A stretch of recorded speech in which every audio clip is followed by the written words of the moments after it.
welcome to my YouTube channel and blog. I'm Jenny Hall. Thanks for joining me for another card making tutorial.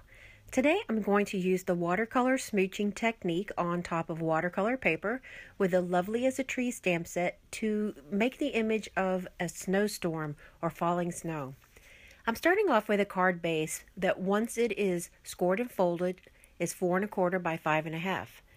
I'm using a piece of black cardstock as a frame, and then I have a piece of watercolor cardstock that I'm using the embossing buddy on because I'll be doing some heat embossing. I will be using black ink and clear embossing powder.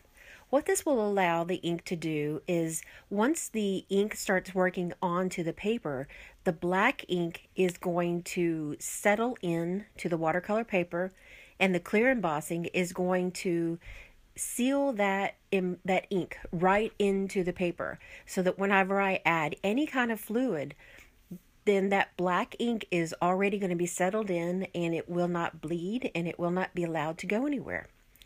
If I were to have used like a Versamark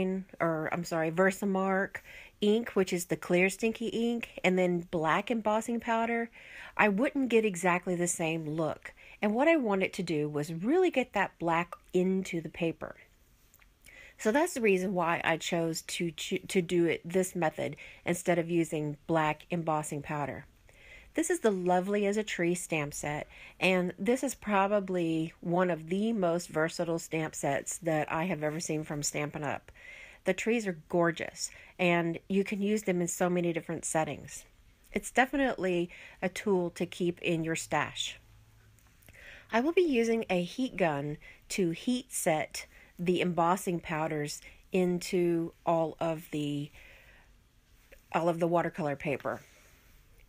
Here you will notice that I'm using a sheet of acetate or window sheet, and this acetate is actually the screen cover from a computer device. It's the same thing as a window sheet, it's just not as thick. So you can use any type of non-porous surface, such as freezer paper. I often use freezer paper to do watercolor smooching. So the way that we perform watercolor smooching is that you apply your ink directly down to the piece of plastic, you spritz a little bit of water, and then you bring your cardstock over to the ink, to the wet part. And then you dip your card in and you create layers. Once you use the lighter color, I try to go light first and then go up to dark. Use a light layer, and then you can choose to add as many layers of each shade or color as suits your taste. I started off with a very light blue called Soft Sky. I did one layer of that, and then next I'm using a medium tone blue, which is Marina Mist. I'm going to use the heat gun on this section and it's going to dry. And what happens when I put more ink onto the ink and the paper that is already dried is it will create a layer effect, and that'll give me the depth that I'm looking forward to having on a card. What I want to do is create a snowy scene for this picture, and in order to make it look real to me, I need to have some colors moving around. I'm shooting for having different layers of darkness, but not quite all the way dark, and then maybe some scattered clouds. So the way that I'm going to achieve that is by going layer upon layer upon layer. As you can see, some of the ink wants to pool up in certain areas, and that's okay. That is quite all right. Once you see what the result is, then you'll understand that any way that this ink wants to pool up on the watercolor paper, it's going to look organic. It's going to look real, and that's exactly the look that I'm going for. Here is the deepest tone that I'll be using in this project, and the ink pad is called Dapper Denim. Can you see how whenever the water is spritzed onto this ink, how it really moves around on the piece of plastic? And then once I bring the watercolor paper over, then it's really, you can really see the depth. choosing to move around the paper onto the area that is going to be receiving the ink, you can't go wrong. It's such an easy technique. There really is no wrong way in order to perform this. The only way that I would suggest that you do not accomplish this technique is by completely coating the paper. You want it to be splotchy and you want it to look just original. Just go for an original look, and I think you'll be happy with your results. One thing that I do, and I've seen a lot of people do, is the reason I'm using watercolor paper is once you apply the ink and it's dried, then you can lift up some of that ink. Not all of it, but because we worked in layers, then here you see this incredibly splotchy effect. This is the only way I can get this is because I worked in layers and because I'm using watercolor paper. The watercolor paper is going to allow me to take some of the ink up, but it's still going to keep hold of a really good portion of it. So I'm going one more time into that dapper denim, and as you can see, the color and the forms are starting to come together a little bit more into what the finished project is going to look like. I wanted to give the appearance of having a tree off to the left and then another tree further back, which is the tree that's on the right. So I'm lifting color again, and what it's doing is it's bringing up just enough to where it's going to give a really good variance in the colors. I'm now using some pigment ink, and Stampin' Up! Has a really good craft ink that's a pigment ink. It's Whisper White. So I put a little amount onto a clear block and apply a little water to dilute it a bit. And then I'm using my aqua painter to flick the color off of the edge of the block, and it splatters onto the paper. And this is going to give me the look of snow.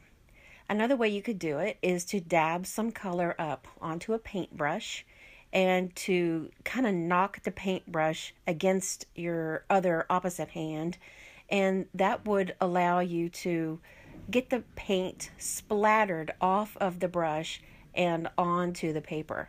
So this is going to give you another way to have it look natural.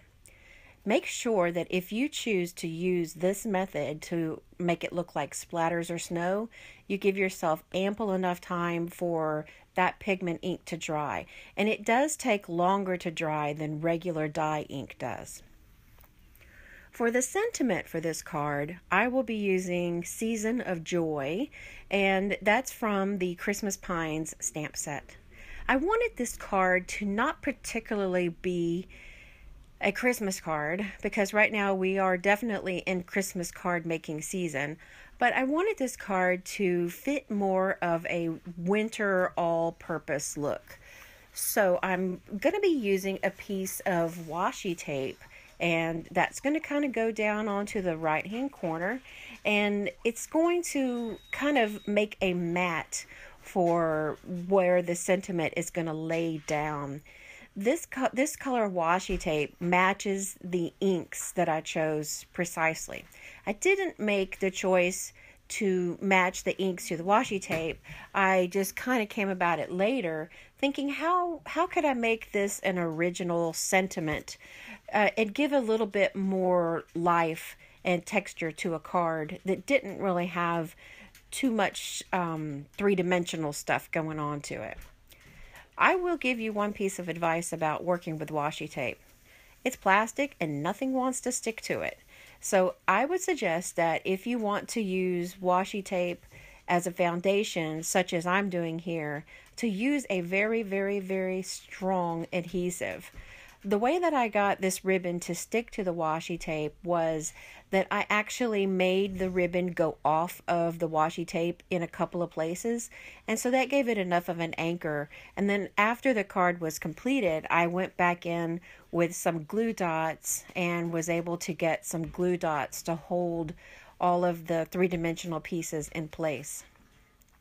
Even those Stampin' Dimensionals that I'm applying to the back of the sentiment, it's if the place where it hits the washi tape is making a connection, it's not going to stay. This washi tape is just it's very good at its job. So I applaud the washi tape, but it in the way that I want it to use it, it didn't work the best way. So I'm going to give this image a frame of black, and it's not cut to any particular size except that it's 1/8 of an inch larger than my watercolor paper panel is.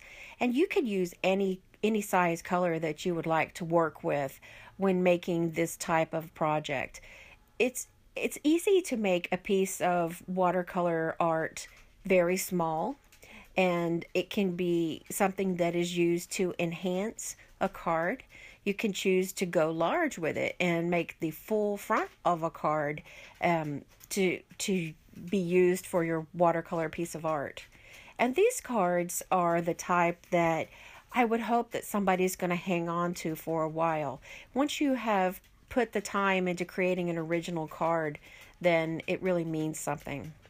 Thank you guys once again for joining me for another card making tutorial, and I invite you over to my blog at jennystampsup.com, and there you'll get new card making inspiration daily. Thanks for watching the video. See you next time.